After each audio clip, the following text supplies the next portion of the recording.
moom Fatoumata Seye Ndir ñu koy sant di koy gërëm alors comme niñ ko waxee woon rek dal leen ak jàmm si seen ñeenteelu pàcc di pàcc bu mujj bu magazine d'information la mi-journée ñu koy doree ak ab dossier boo xamante ne Mamou Diaby Gassama amal na ko di wax jëmee si wàllum économie rawatina investissement yi nga xamante ne réewum Sénégal mu ngi koy amal te terewul lii di santé bi ak éducation bi njàng meek njàngale bi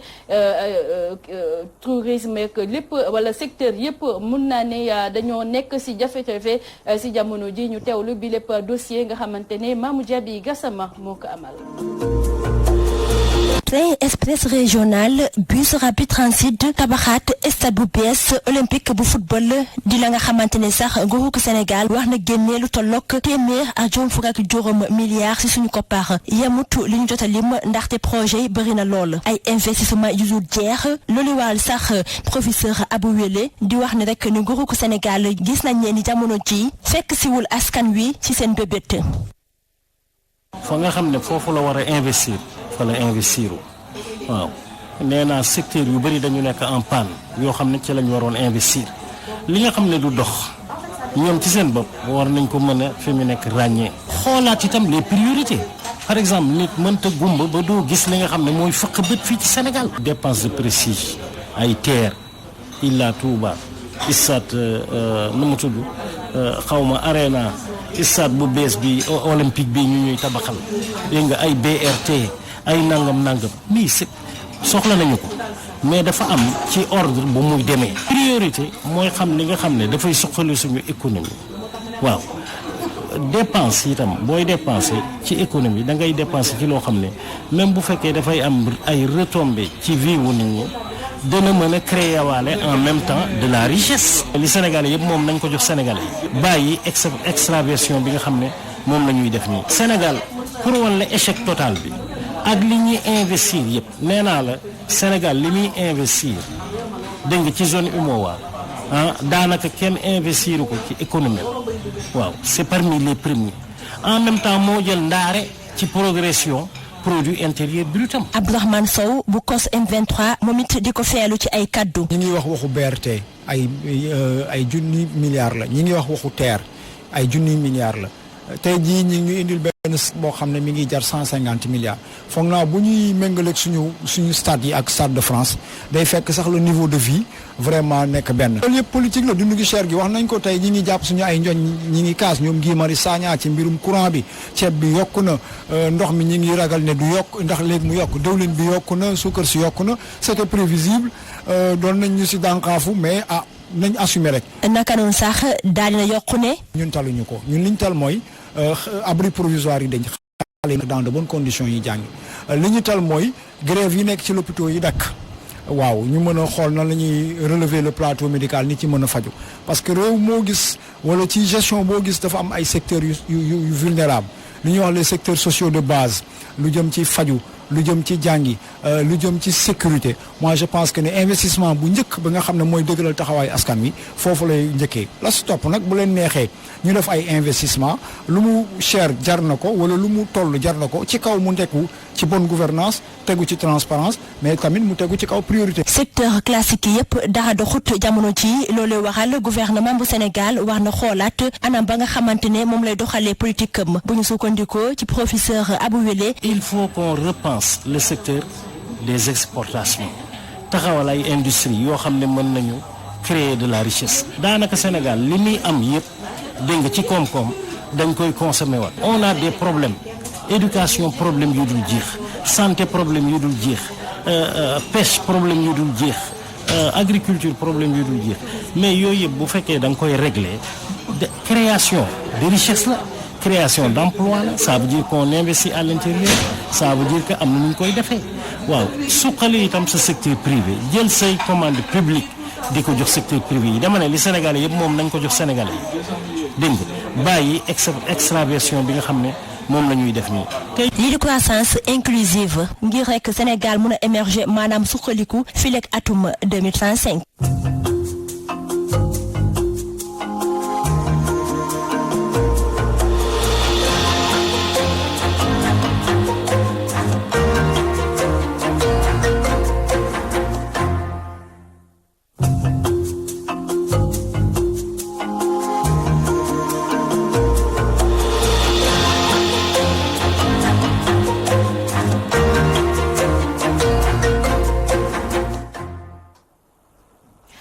Mamou Diaby Gassama ñu koy sant di koy gërëm comme niñ ko waxee woon sànq rek suñu invité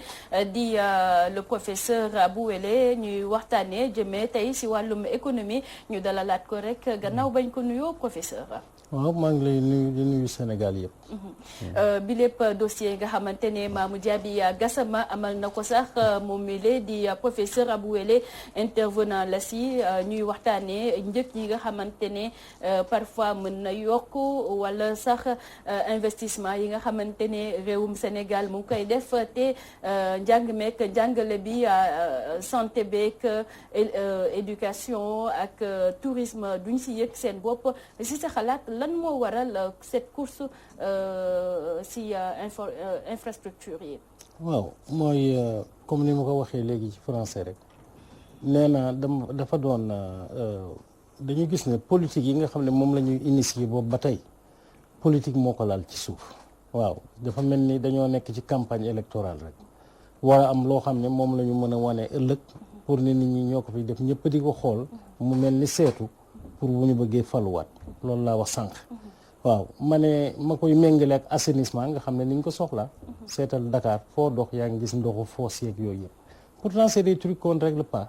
soo xoolee gis loolu gis précarité bi nga xam ne ci la nit ñi dëkk en même temps ñu lay indil ay dépenses de prestige avec des investissements yoo xam ne beneen génération la ma nga méngoog États-Unis wala yooyu da ngay xam ne lii ki koy def dégg nga xalaatul réellement avant mu doon teg projet yi waaw fii li fi nekk dafa bari soo gisee santé du ñu ko attaqué du ñu ko laal ni ñu ko war a laalee déjà sax boo xoolee ba ci premier ministre ancien premier ministre fan yee feebar ñu yëg ne yóbbu nañ ko en Europe pour mu dem faju ji ñoom ko ci sëqët dem faju ji yooyu déjà c'est honteux. loolu la kii di Guy Marius Sagna doon ñaawlu. mais ça c'est vraiment honteux. waroon nañu xalaat loolu. dans un premier temps. waxuma la rek am ay hôpitaux yooyu. mais sage-femme doyul. docteur doyul. infirmier doyul. Sénégal xoolal li fi nekk ci xale yëpp. bu fekkoon dañoo organiser enseignement bi. mais ñoom ñëpp ñu diriger leen vers des secteurs yoo xam ne ci formation professionnelle. yoo xam ne day méngoo ak li nga xam ne moom la ñu soxla. on aurait créé énormément d'emplois. waaw investir fi nga xam ne moom la ñu war a investir toppatoo économie réew mi xam nga lan laa gis désordre total wax naa ko nee naa dafa yomb trop waaw képp ku ñu fal président ci suñu conditions yi ñuy falee nga ñëw rek topp ay stade ak ay naa tabax fii benn infrastructure tabax fële benn loolu dafa yomb loolu du économie économie moom mooy régler problème mu askan wi problème mu réew mi déjà Sénégal yaa ngi wax njëkk yi yokkook nangam soo xoolee Sénégal pouvoir d'achat sénégalais yi pour récupérer le pouvoir d'achat des Sénégalais kooku c'est un gouvernement patriote dégg nga boo xam ne dafay liggéey fas yéene reyante parce que loolu rek jihaad la waaw xoolal ci immobilier Sénégalais bu ci nekk tey njëkk yongu yooyu balaa ngaa dem immobilier mais njëkk yokk yooyu ñoom nee nañ c'est mondial. jëlal immobilier toujours loolu la ñuy wax. alors que français bee ñu gën demin junni yoon ak juróom. américain bee ñu gën demin keneen moo ñu gën demin. parce que ñooñu ay détails la ñuy toppatoo. ay détails la ñuy toppatoo ci seen économie. waaw voilà l'individu lii mooy situation bi. il faut que ñu xool naka lañ koy régler benn yoon mu jeex. waaw foofu liñ fa war a liggéey dafa bari. ba prix yi delluwaat fa ñu war a dellu. ni ménage yi amaat seen pouvoir d'achat. réglementé léeg-léeg nag day ànd sax ak yuuxu ak dóor ak fëgg ci kaw table. bu fekkoon noonu la ñuy doxalee kan mooy gën di manifester. parce que yow bu fekkee peuple. ñoom ñoo la fal nga nekk derrière le peuple di xeexal peuple bi président bu taxaw ne du ma lekk du ma naan feek taalibe yaa ngi taxaw ci mbedd mi sama yaram mënatu koo nangu je peux pas regarder mes étudiants ñuy taxawaalu je peux pas regarder Sénégalais yi lekk ñu naan ñu xoola exode rural bi tout le Sénégal s'est vidé vers Dakar dégg nga ku ci nekk di wut 2000 ak 3000 ak 4000 ak 5000 il y a énormément de problèmes yoo xam ne ñu ngi koy tàmbali ci lañ war a def secteurs yi ñu war a investir bari na par exemple tey boo seetee agriculture bio nga xam ne c'est l'avenir du monde léegi les terres arables maanaam terres yi nga xam ne dañ koy cultiver li ci ëpp ci àddina bi c'est pour la culture bio ñëpp dem nañ ba xam ne pesticides yeeg engrais yeeg affaire yooyu moo rey nit ñi ba nga xam ne les plus grandes industries agroalimentaires ci loolu rek lañ focaliser wu ñun c'est à notre portée waaw taxaw ci loolu ba nga xam ne àddina bi dañuy daw si dégg nga di ñëw di ko jënd di ko jël di ko yóbbu taxawal sa secteur privé par exemple sénégalais boo ko jëloon léegi jox ko 100 milliards marché 100 milliards mu am ca 10 milliards mais 10 milliards boobu non seulement fii la des dafa duggaat fii ci sa biir askan xam nga lu tax extraversion suñu économie bi bon dafa am sax beneen aspect boo xam ne nit ñi xamuñu ko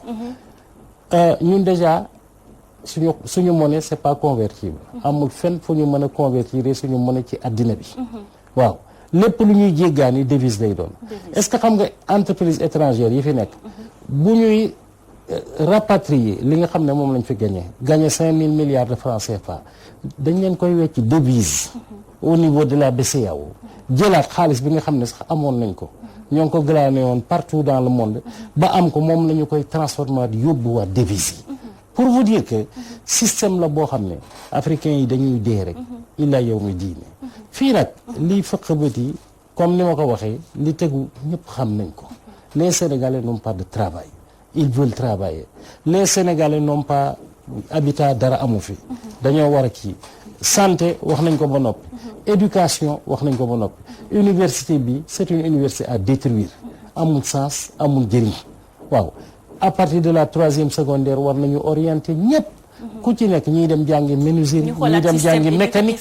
ñi bëgg a def journalisme tey boo commencé woon jàng journalisme bi à partir de la 3e secondaire kon tey fi nga toll kàngaam nga boo xam ne dégg nga jot nga fi spécialisé wu ak yooyu yëpp waaw tout ce qu'on fait nu mu tudd on ne s'attaque pas aux véritables problèmes yi nga xam ne ñoo nekk ci suñu société waaw topp ay dépenses de prestige ak yooyu et ça se paye très cher lii yëpp c'est les générations futures ñoom ñoo koy fay dépenses de prestige yooyu moom la FMI doon ñaawlu sànq moom la ñaawlu non seulement tudd na encore surendettement Sénégal waaw mais fii Sénégal lii ñun ñu ngi koy tudd depuis 7-8 mois Banque mondiale lu mu fi tudd rek tudd nañ ko ñun ba pare waaw Banque mondiale daanaka day ñëw rek di répéter waaw mais pour te dire que dëkk bi am na ay ressources humaines yoo xam ne xam nañ exactement li nga xam ne moo fi am façon bi ñuy lebee baaxul ils empruntent à des taux excessifs ay 8% ki 10% loolu moom mooy boo lebee 1000 milliards chaque année bu dee 10% la chaque année ñu ne la da ngay fay 100 milliards tout ça ci intérêt dong nga fayaat 100 milliards par an looloo tax état bi am problème. nga yaakaar ne am nañ ñoo xamante ne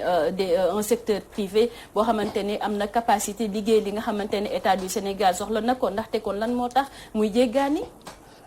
secteur privé mën na liggéey yépp waaw yenn yi nu mu tudd. c'est de la mauvaise volonté dégg nga ak c'est des discours mal intentionnés wala ñi koy wax xamuñu dara waaw c'est des gens qui ne savent absolument rien yow tey su fekkee sénégalais mu bëgg def quelque chose tabax benn quelque chose dans un secteur su fekkee mënuloo ko da ngay wuti un partenaire technique dégg nga boo xam ne moo lay jàppale waaw kooku am lu mu ci am yow nga am lu mu ci am pour lan pour que mu bañ a dem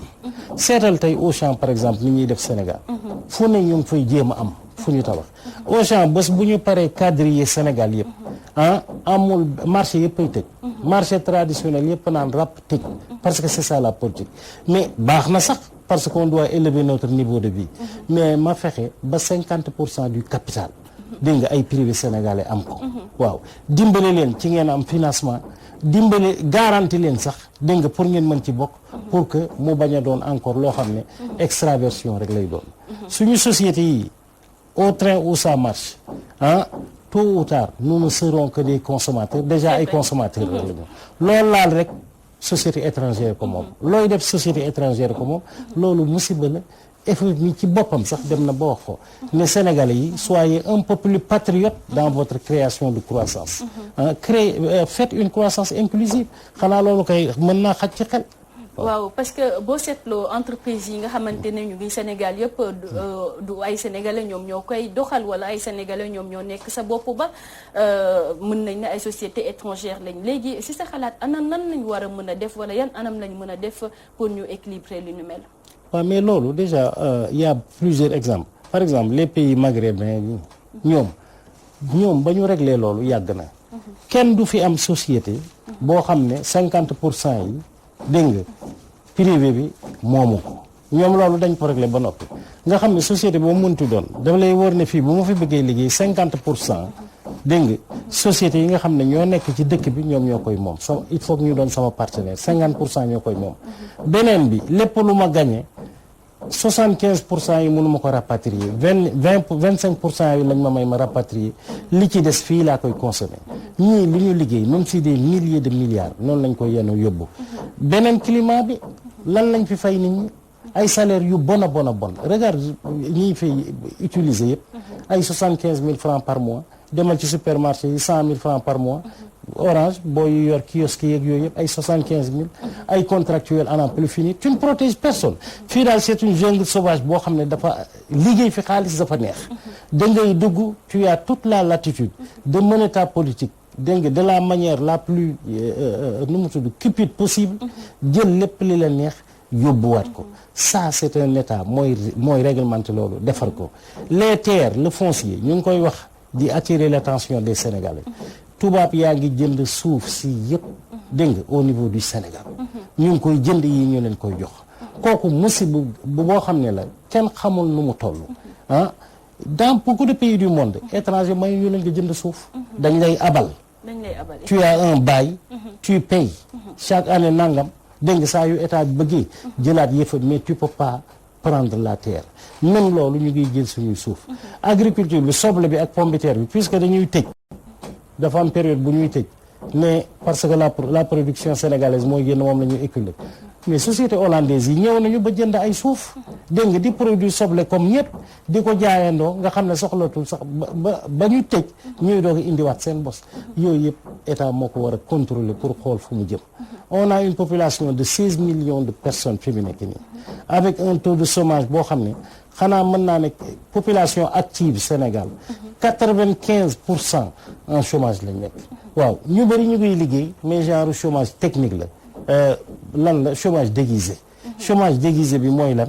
mooy di liggéey te yow ci sa bopp xam nga ni liggéeyuma ndax lañ lay fay ñu la sa ñàkk jaru ko. travaille dans des conditions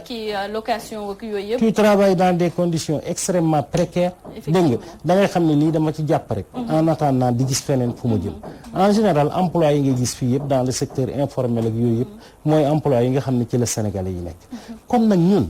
ministre waraloon am sax temps wu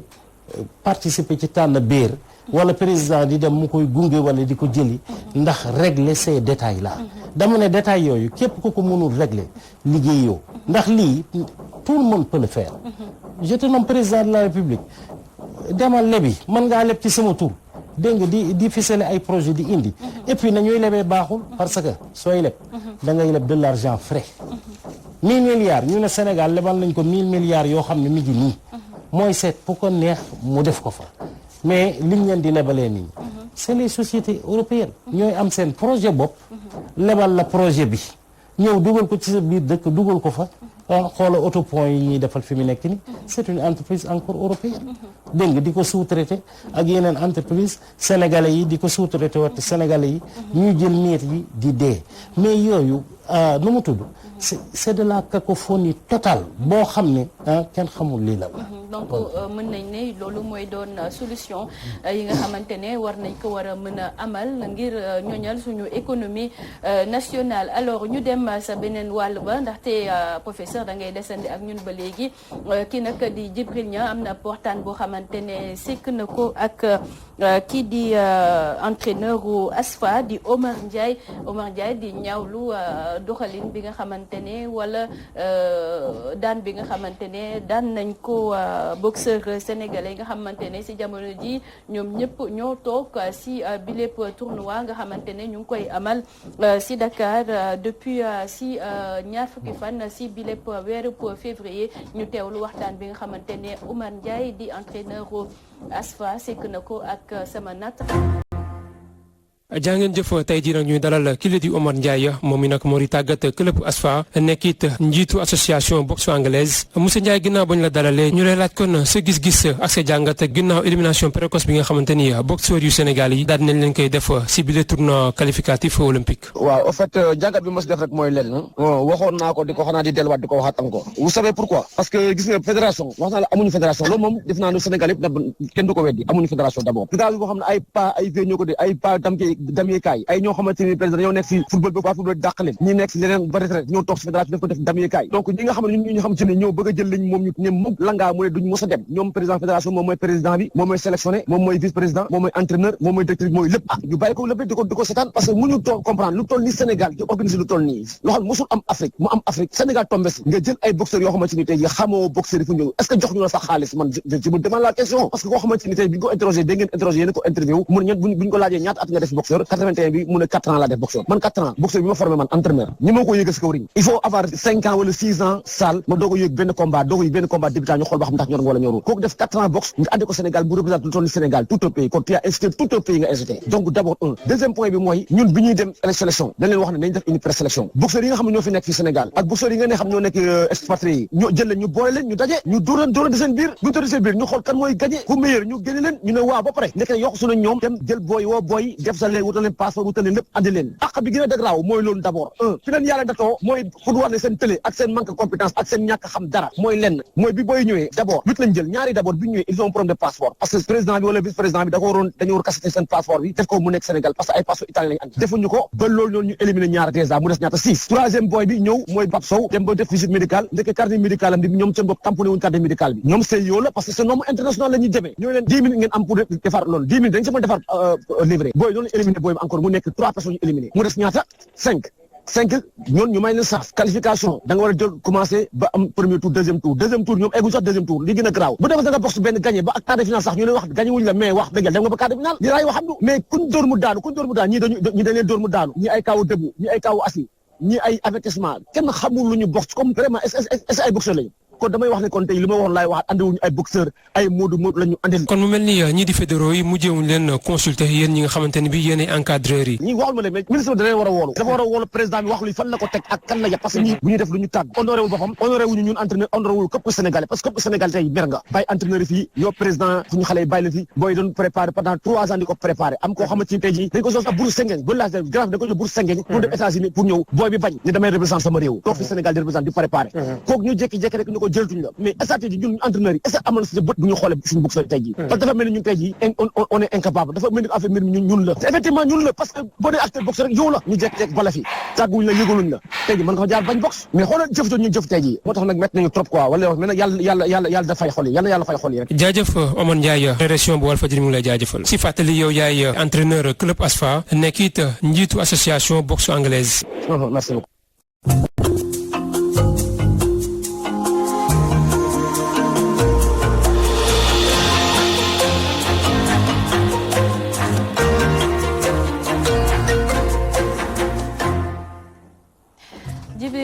merci alors professeur gis nga sénégalais yi nga xam ne wala boxeur sénégalais yi nga xamante si bi lépp tournoi nga xamante ne ñu ngi koy amal fii si Ndakaaru ñu ngi ko dooree sax si ñaar fukki fan si weeru février mu war a jeex ñaar fukki fan ak juróom-ñeent nga xamante ne boxeur sénégalais yëpp si jamono ji mën nañ ne toog nañ loolee la kii di Oumar Ndiaye di entraîneur douane di ñaawlu sa xalaat si lu nu mel. waaw dañ leen joxul moyen. voilà ils n'ont aucun moyen. gis nga fi femme boobu doon judo la xaw ma Hortense xaw ma Diédhiou xaw ma. doon champion d'Afrique yu ma xamul. même pour dem il paraît que ay mbokkam sax léeg-léeg ñoo daan cotiser. pour que mu mën a dem. c'est du n'importe quoi. ministre des sports lan la fiy jëriñ. waaw te pourtant sport bu ñu ko réglé bu baax jox ko un budget consistant. sport rek mën naa créer xanaa 200 000 emplois. waaw mais ci façon bi nga koy defee du tabax ngandam stade boo xam ne amul sax ku fa dugg mais mooy dugal ko ci seen fédération yi kuréel yu nekk am na noo xam ne nañ la koy accompagner comme ni ko tubaab yi defee waaw bu ñu mënul sax xanaa ñu toppandoo. waaw booy toppandoo bu yàggee nga mun alors ñu jàll si pàcc bu mujj si bi lépp magazine d'information la mi-journée di li yéen kaay yi xëyee ñu ànd si ak Abdoulaye Bopp.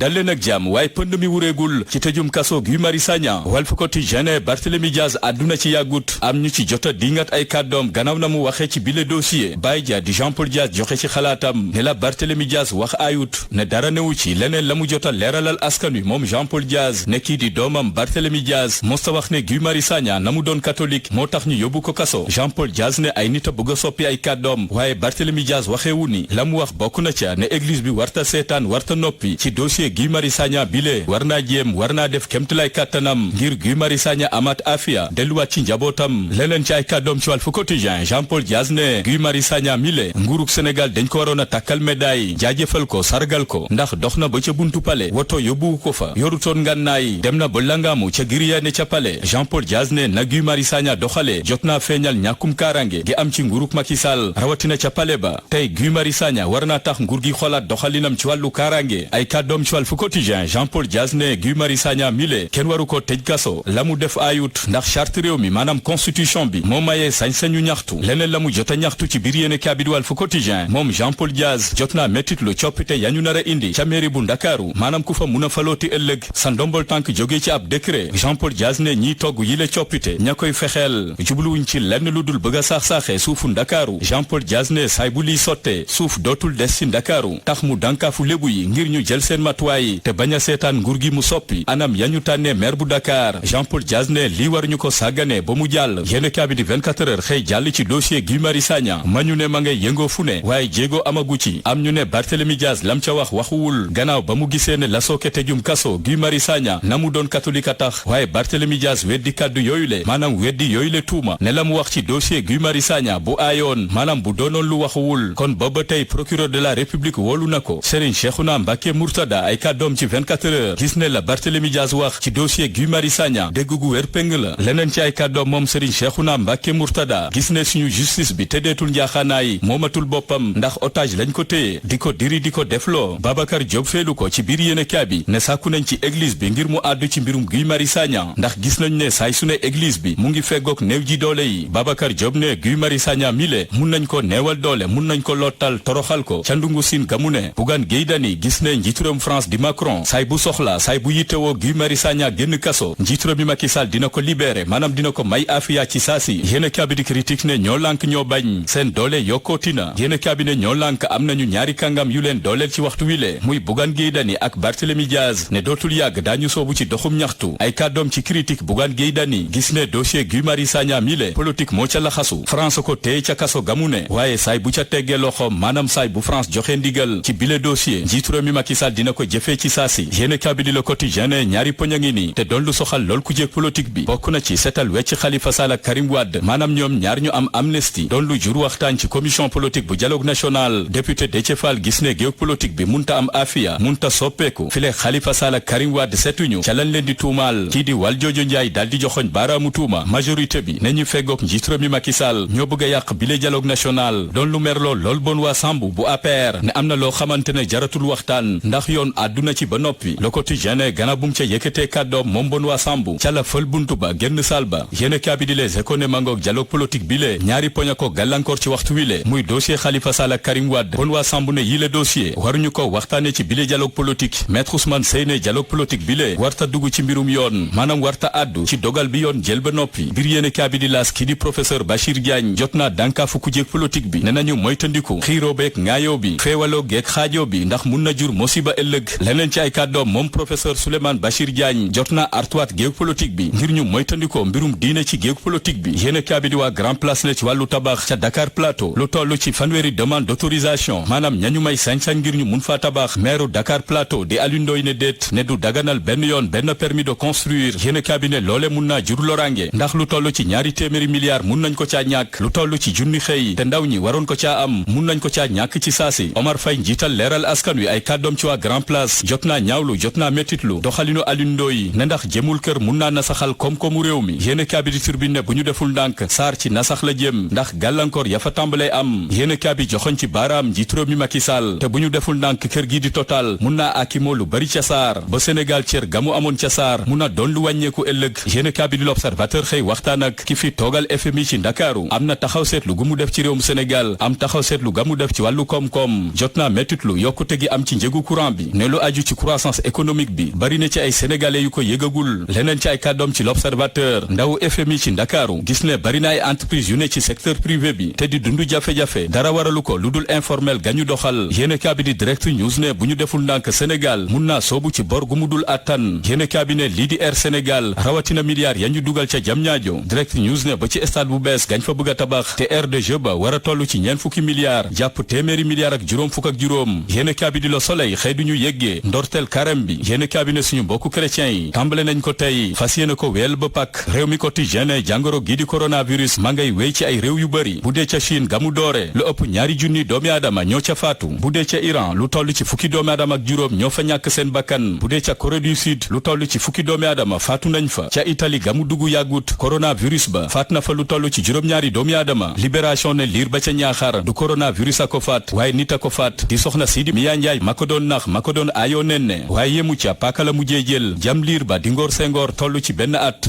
dem sànni jiko ci tabax gu yeggut Libération ne Miya Njaay moomule ma nga sous mandat de dépôt làq nañ ko jant wi gannaaw bu ñu gëstoo ne dara jotu ko ànd naa xelam ba muy def musiba ba Libération ne reykatu nit moom la ko yoon toppee.